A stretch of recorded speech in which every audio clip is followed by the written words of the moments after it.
Welcome to the Hey Chaplain podcast. My name is Jared Altick, and I'm a chaplain with the police department. This podcast is for cops and for everyone interested in law enforcement culture, careers, and wellness. On Hey Chaplain, you'll hear from dispatchers and federal agents, sheriffs and U.S. Marshals, as well as the occasional cop-turned-financial advisor. From the LAPD to Scotland Yard, the guests on Hey Chaplain share their own experiences so that police officers everywhere can survive and thrive. Before I became a chaplain, I didn't know anything about community policing. I had heard people on the HOA make reference to a cop who was assigned to our neighborhood, and then I participated in a few community work projects where a group of officers came out and mowed yards, cut down trees, and painted houses with us.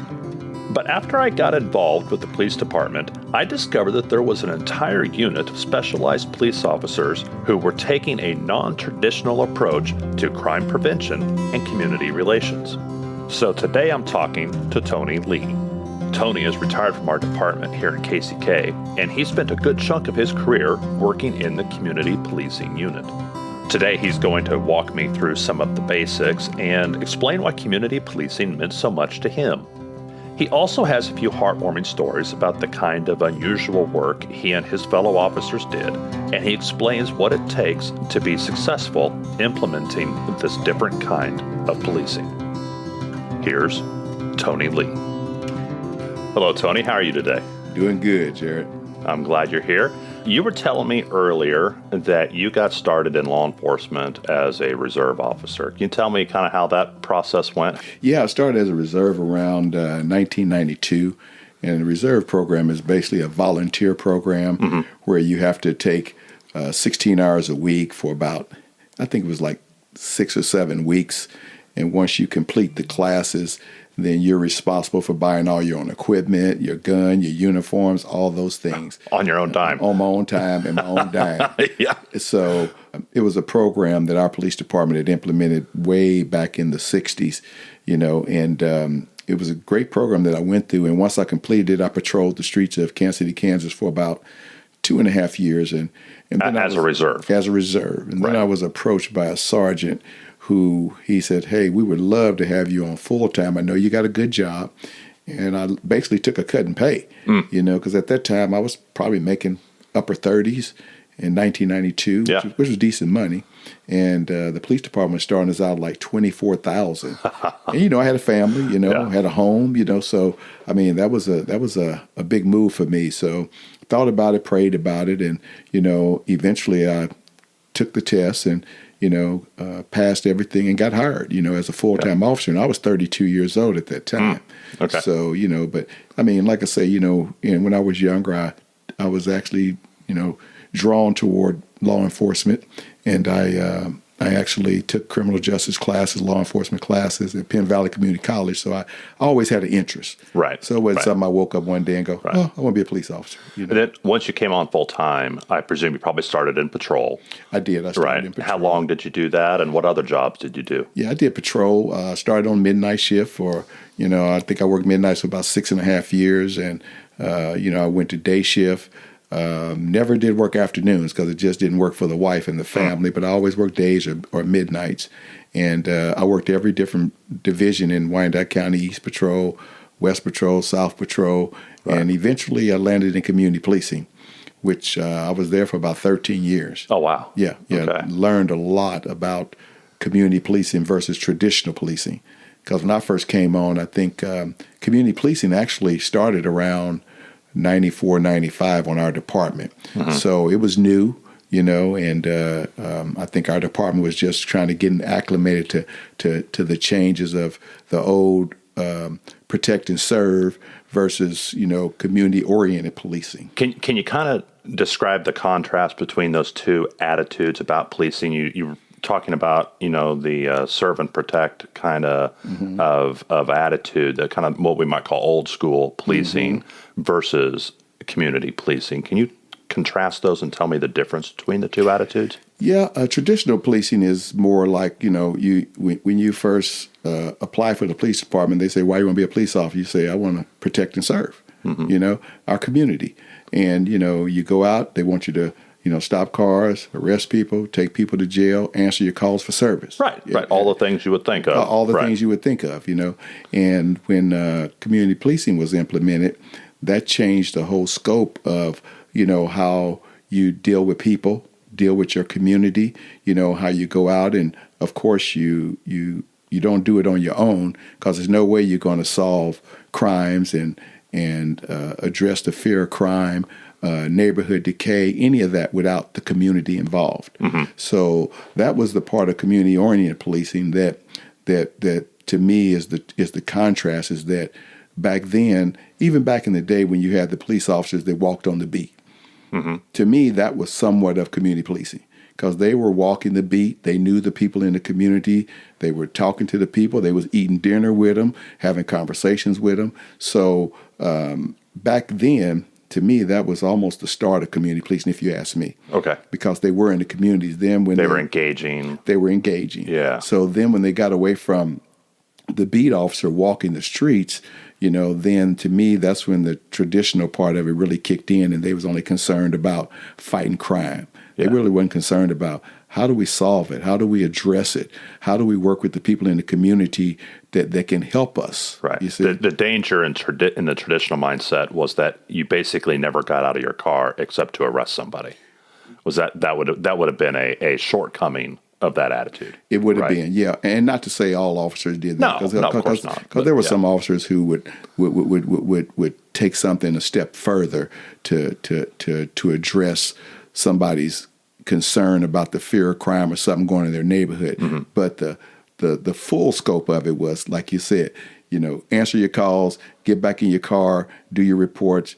How many people did you arrest today? How many cars you stopped? How many tickets you write? I mean, it's a little adversarial. It is. Yeah. It is. Yeah. But that's most people say, I'm coming to protect and I'm going to serve. Right. The community policing part of it, oriented policing part of it, working with your neighbors, trying to help them solve their neighborhood concerns or complaints, taking the issue from the beginning to the end. And when community policing came in, the supervisors and the commanders, they had to go, okay, I got to give this guy time to work on this issue. Yeah. If we don't, the issue is never going to go away. Yeah. You see what I'm saying? Well, it takes time to build trust and that kind of thing. So, So when you first came into community policing, what was maybe your biggest surprise? What like, boy, I'm going to get paid to spend time doing this? Did you have anything like that when you first came in? Yeah, kind of, because like I say, I was tied to a patrol car. I was tied to the radio, and patrolling. And, I shouldn't say I was always waiting on a call, but, a lot of times that's what officers just feel they're tied to the radio and that they don't have to do anything else. But community policing gives you that time to go, oh, okay, I'm going to go talk to Miss So-and-so about this burglary that happened, or you may pull up let's say you pull up all the burglaries in a certain area, and I'll use this as an example. That's a tree incident.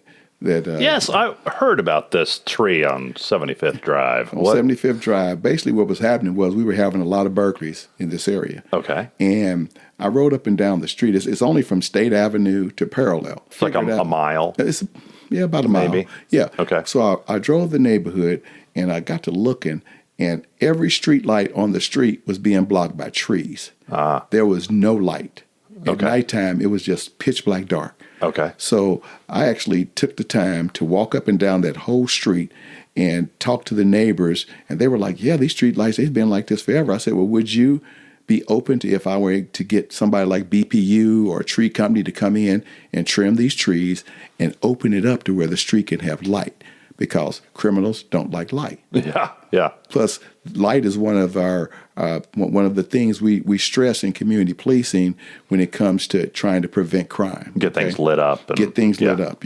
So everybody on that street was happy. They said, if you can make it happen, you can trim them trees down, make it look good, get our lights back to where they're visible. So being in community policing, it gave me that time to do that project. Yeah. And so what I did was I went to BPU and said, hey, I got a problem. That's the power company here. That's the power company, yeah. I said, hey, I'm having a lot of burglaries in this area, and I think one of the problems is they don't have any light because the trees are blocking it. Yeah. So the supervisor came out, we drove the street, He changed his shift. I changed mine. We worked nights. We drove down there. He said, man, I can't believe this. I drive down this street all the time, and I never even recognized that the lights are covered and it's so dark, you know. Yeah. So he said, man, we can help you on this project. So he brought a crew up, and we trimmed the trees up. And it's funny because when you drove down the street, it looked like you was going through a forest because some of the trees were so down so far, a truck could hit them going through there, you know, like a box like going truck. through a tunnel of trees. Yes. Yeah. So, man, we worked on that project for about a week. And I tell you, when it was done and you drove down that street, it was like, it really was. Yeah. You know, man, my supervisors, everybody drove down there. They couldn't believe it. Man, they said, this is community policing, you know, to where you take a project from beginning to end and it made a difference. Yeah. And to be honest with you, the numbers of the burglaries went down. Yeah. I mean, I can't give you the percentage because that was like, I don't know, 12 years ago, 10 years ago, but the crime went down. So that's just an example of how community policing, being in that unit, gave you an opportunity to actually make a difference in the neighborhood. Yeah, and that's the broken windows theory, right? Where you fix up a community, you make a neighborhood look nicer, you prevent the decay like a broken window in a car or building from increasing, and that helps with some crime numbers. At least that's the theory, right? That's the theory. Yeah. And did you saw that in practice? I did, and like you say, the broken window theory is like, you know, vandalism, you know, decay, you know, broken down cars, all those things. You know, sometimes you think if you can come in and you can rid these things away that you solve the problem, but you never solve the whole problem. You know what I'm saying? No, of course not. So, but it helps. It helps. Yeah. And that's what it's about. And it helped because the community was involved. Yeah. You see what I'm saying? Yeah. If you can get the community involved, it's a win-win situation because all those people were so happy. So I believe if something was going on, I could knock on their door any day and they go, oh, yeah, hi, Officer Lee. I had made a connection and was building that rapport and that trust and that relationship with that. And they'd call you about stuff, right? Yeah. They call you about complaints and concerns, but that was just one example of community policing working at its best. Now, you were given some latitude to kind of innovate. You were able to kind of see problems and find solutions yourselves. Is that common for community policing in most departments? You know, problem solving is a big part of policing and community policing. It was a great opportunity too, like you say, you can, like the tree project, you're able to take a project from the beginning to end, everything that we did. And when I was in community policing, like I say, we had a lot of training. We went to crime-free multi-housing, so we was able to go into apartment complexes and work with them on their crime issues. We had crime prevention through environmental design, where we could go out and we could come into your house or your business and give you examples of how to make it safe. You know, we did bike training, we did bullying training, stranger danger. I mean, community policing was really a blessing to our department because we were able to get out in the community and do anything that we wanted to do as long as we were involved. Right. With our neighborhood watch groups, like I said earlier, we were speaking, we had over 60 neighborhood watch groups or more to where we had to go to neighborhood watch group meetings. And we had to take stats to them. And then we would ask them if they had any complaints or any concerns. And if they had them, we had to take those concerns back to the office, whether we had to make phone calls, go out and knock on doors. You know, if somebody had a complaint of this house had 4 or 5 cars in the yard, and he's working on the cars at his house. Right. So the cars were inoperable, you know, and it brings the neighborhood down, brings down people's property values. Yeah. And, you know, I'm not going to say that always brings crime, but it could. Yeah. You know, but we would go out and knock on the people's door and say, hey, you know, we're going to tag these vehicles, okay, because they're inoperable, they're parked on grass, you got X amount of time to move them. Now, if you can't get them moved by then, come to your hearing. And we didn't have no problem giving people extra time, as long as you was working with us, you know, because we didn't want those people to really be mad at us, because at the same time, you still building a rapport and a relationship, but you getting the situation taken care of. and you're doing it to where they understand. That should be your number one goal. Is even when you're going out and you're enforcing, that you're still building that relationship. So a lot of times through the community watch groups, what we would do is we would get those complaints, and some people would be afraid to make that phone call because they're going, well, I don't want to be singled out.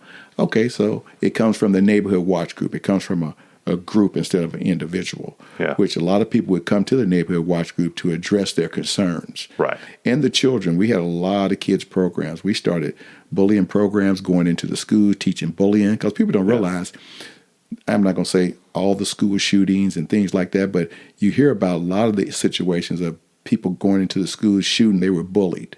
We tried to catch the kids. We do grade schools and middle schools. The seniors, they didn't want to hear about that. But when you catch them at a certain age, and say, hey, here's the things you need to look out for. You need to, the best thing you can do is report it, Try not to engage in any violence or paying people back for what they did to you. Just report it. So the teachers or the principals or the parents can address it, before it gets out of hand.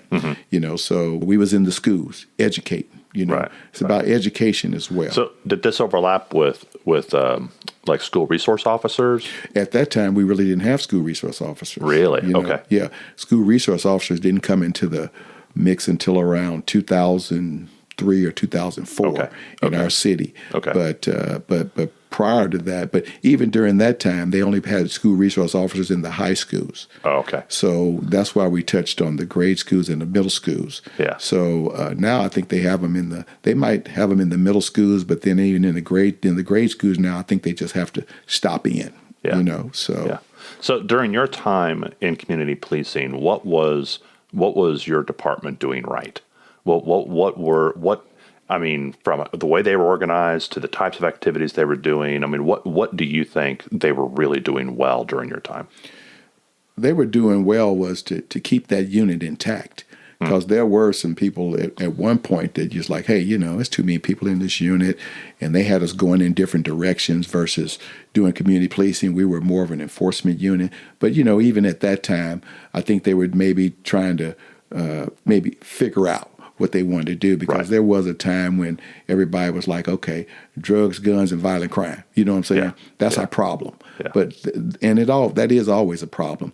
But you can't do away with community policing to address that problem. Yeah. But there's a mindset where it almost makes more sense to have like a SWAT team, because we just think, here's a problem, I'm going to attack it. Mm-hmm. Where community policing is a lot more subtle. Mm-hmm. And for the size of our department, we had an unusually large community policing unit, we right? did 20 officers. Yeah. At any given time, they could dispatch us or change our hours and our shifts to put us in an area where they were having problems in regards to crime, which is good to, any chief of police be like, woo, I got 20 officers. I can take them and do what I want with them anytime. Right. I could put them on outer perimeter for a barricaded subject. I'm having a drug problem over here. I could put them over here, burglaries over here. But that's not what community policing is about, even though you got 20 officers, know. Yeah. And I think eventually they realized that, okay, we need to shift back to community policing. Yeah. Because at one point we really weren't doing community policing.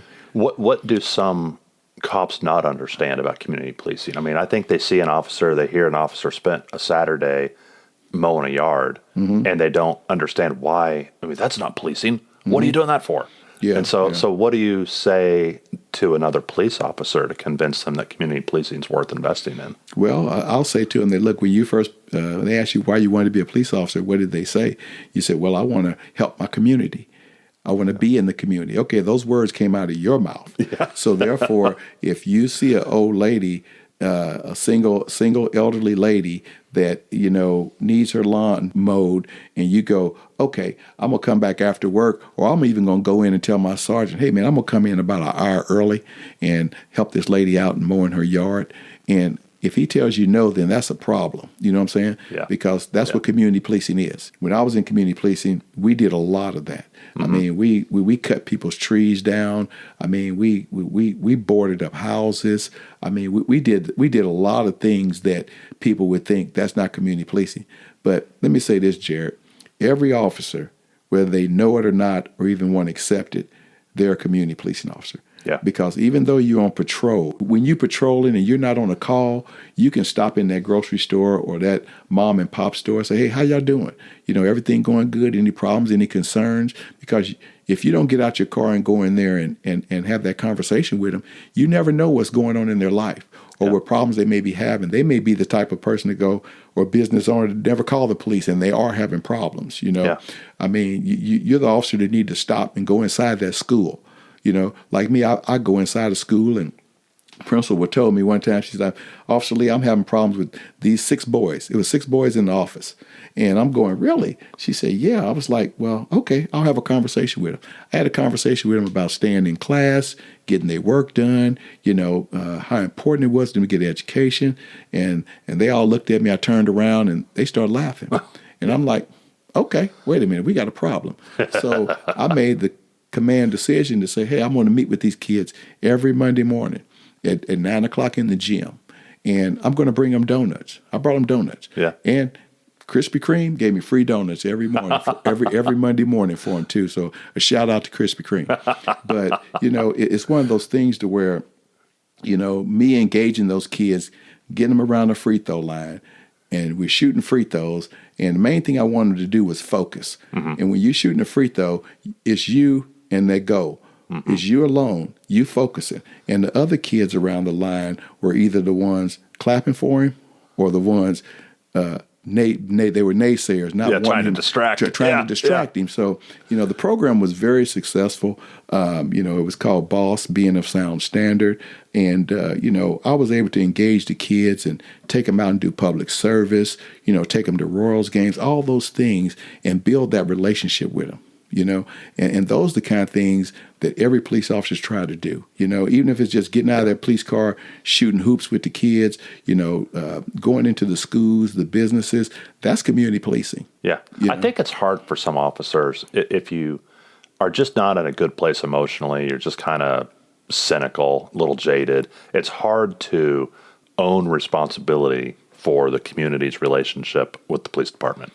But every officer needs to. Every officer needs to be like, hey, I am either helping or I'm hurting. Yes. Whether the community and the police department are collaborating and cooperating and on the same page. Yes. And I think sometimes it's just easy to get busy and kind of cynical and stop trying to make that sort of a difference. Yeah. And you know what? And at the end of the day, they may think it's a waste of time. And some officers get to the point where, hey, I didn't come in policing to be out here and rub and caress people and be nice to them. I mean, I don't care what you say. Every police officer is a community police officer.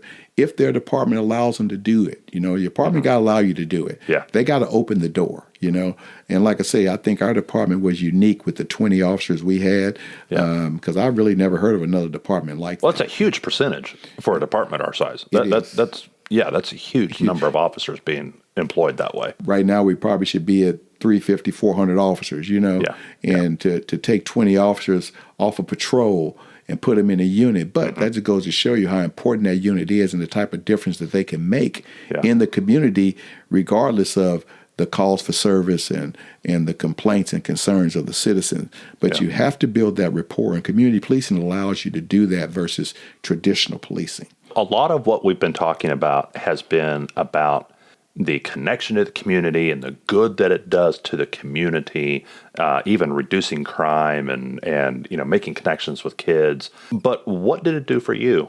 Well, you know what, and I would say this, it's not always about me, because I tell you what, there's a lot of officers in our police department that done a lot of good things. Sure. And I know you're interviewing me and you wanted to hear a couple of my stories, but there were a lot of police officers that done a lot of good things.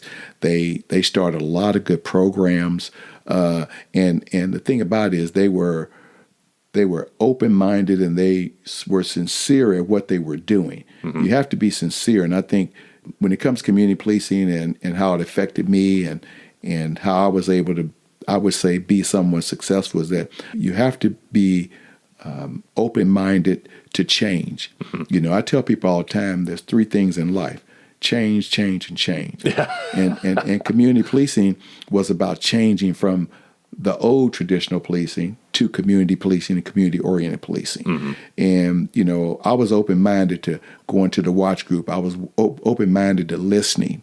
I was open-minded to engaging and sitting down with the people and saying, hey, what do you need? What do you want? What can I take back to my unit and go to my supervisor or even some other officers and say, hey, man, what do you think about this? What can we do to make a difference? Or, and I give you an example. The programs that I started, I didn't even come up with the names. The other officers did. Oh, yeah. Yeah. I couldn't think outside the box to come up with them, I was like, hey, man, I need an acronym. I need a name, Yeah. And so, we always work together, you know what I'm saying? Well, tell me about Champion real quick. Tell you about Champion. Yeah, what does that stand for? Champion Children Having Activities Meeting Police Officers in Our Neighborhoods. That is the best acronym. Yeah. I'm telling you. But myself and two other officers, we sat down and one of them came up with Champ, and then the other one came up with Champion. Yeah. I didn't even come up with it; they did. Yeah. I was one of the officers where I would get out of the police car, and several other officers did the same. They would get out, throw the football with the kids, shoot baskets, just to have a conversation with them, because a lot of kids they don't have that interaction. A lot of them have the interaction when you coming in, you arresting mama and daddy, or you taking somebody to jail. They don't get to see the good side. A lot of them don't, and basically, I went to a friend of mine who owns a sports apparel store, and I told him about the program, and this is how the Lord works. His representative from Champ Sports was in the store the day really? I went in, and the idea was to put basketballs, footballs, soccer balls, and kickballs in every police car. And before I walked out of that store, the guy said, we in on that program. They provided the bags, everything that we needed to put in the police cars. Yeah. So that's where that program was born from. And some of the officers like, I ain't doing this, because they didn't know community policing. Yeah. They said, I ain't getting out of the car doing this. But there were several officers who were athletes. There were several officers who understand what the philosophy was behind it. Yeah, and how important it was. How important it was. Yeah. So, we had officers, hey, if they was out patrolling and some kids was down, and I got the call one day, said, man, the officers was down at Wyandotte High School on the football field. Some kids was down there playing a football game, and they got out and was running routes and throwing the football. You do that for 3 or 4 minutes. Man, you know how big, the kids like, man, the police was out here, man, throwing footballs with us, man, running routes, that means a lot, It seems insignificant, but it's significant. Oh, no, yeah, their view of whether they run from the police or to the police, that's critical. That's critical, So, like I said, man, community policing really changed the way I thought I was thinking on a police department. But, I'm always open, to something different. I'm open to change. Yeah. Some officers ain't open to change. They want the same old every day. Let me come in, get my police car, and there's nothing wrong with that. No, we need that too. Yeah. But this is important, and I worry about cops that are pretty stuck in one mindset, because when I go to the academy, sometimes I'll ask the recruits, why did you want to become a cop? And they'll say all the same stuff. They want to be a canine handler, or they want to be on the SWAT team, or they want to be a homicide detective, and maybe just a couple other. But kind of the glamorous, go knocking down doors and arresting people and that kind of job. And when I talk to officers who've been on for 20 years, a lot of them found a different niche.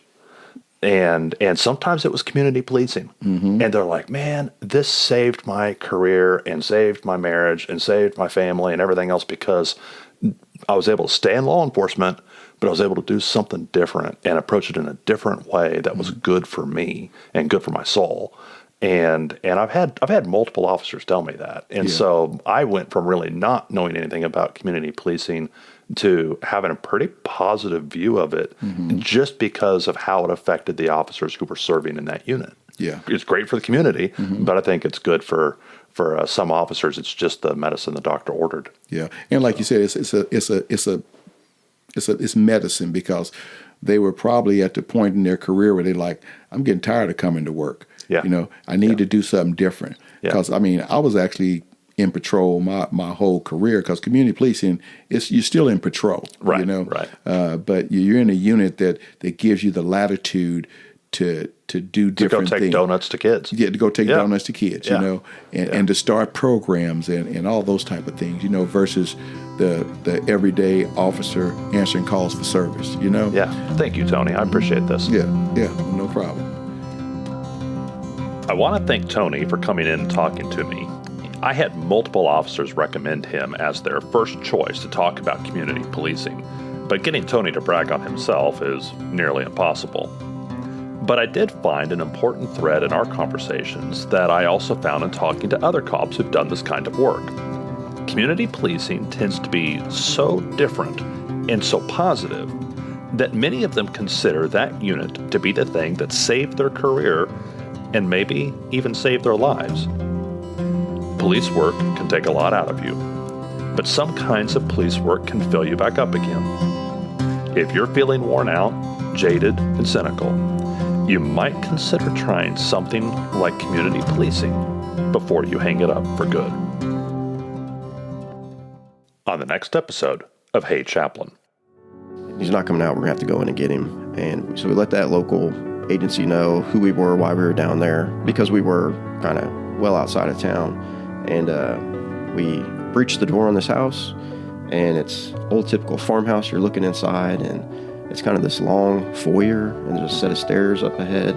And on each side are these really big cased openings, like kind of that would lead to like a parlor or type room. Yeah. And they have curtains over them, or sheets. We can't see anything else. And all of a sudden, a gunshot rings out.